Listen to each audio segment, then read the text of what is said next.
Abla Merve abla. Hatta ben şoka gidiyorum. Gitmemişlerdi. Çünkü bugün okullar tatil.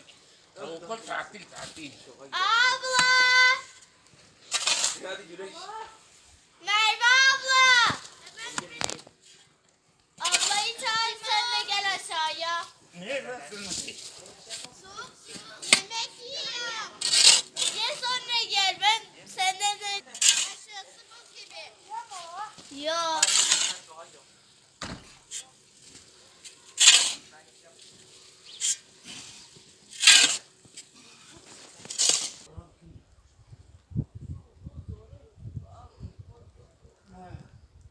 Aşı kaçtı ya adam tam. Ya o görüş kaçtı ya.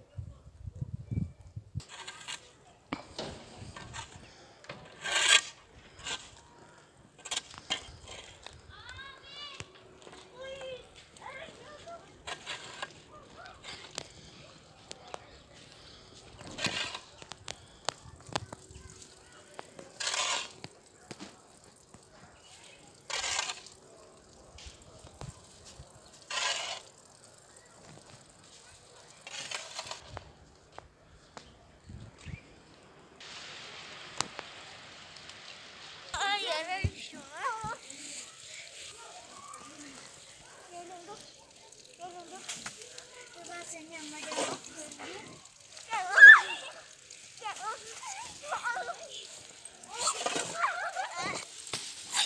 Sen nereye gideceksin?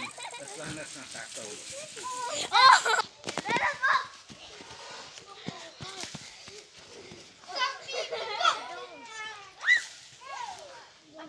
Ben içeri gidiyorum.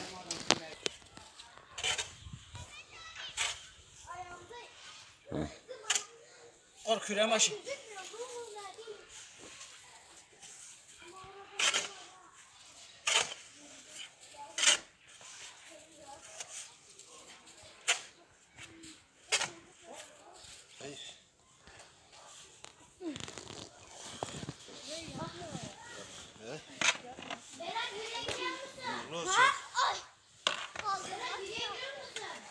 Ne? Bana gözleri açık, bana göz. Güzel yemiş Ha?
Gelir gelmez düştü ya.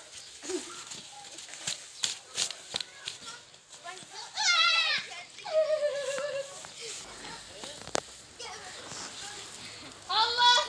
Atma. 1999'da böyle bir kar yağdı. Şimdi de 2022 birinci ayı. Birinci ayın 19'u. Böyle bir karla sevinçle karşılamaya hazırız. İnşallah su kıtlığı gidecektir. İnşallah su seviyesi yükselecektir. Her şey güzel olacak. Her şey Allah'ın dediği olacak. Adıyaman'da hiç bu kadar kar yağmamıştı. Yollar kapandı, her yer kapandı, okullar kapandı. Tüm çocuklar sokaklara daldı. Herkes karlarla oynuyor. Çok mutluyuz. Adıyaman'da ilk defa bu kadar kar yağdı. Herkes mutlu, dışarıda oynuyoruz. Arabalar da Geçemiyor artık. Yolların hepsi kapandı.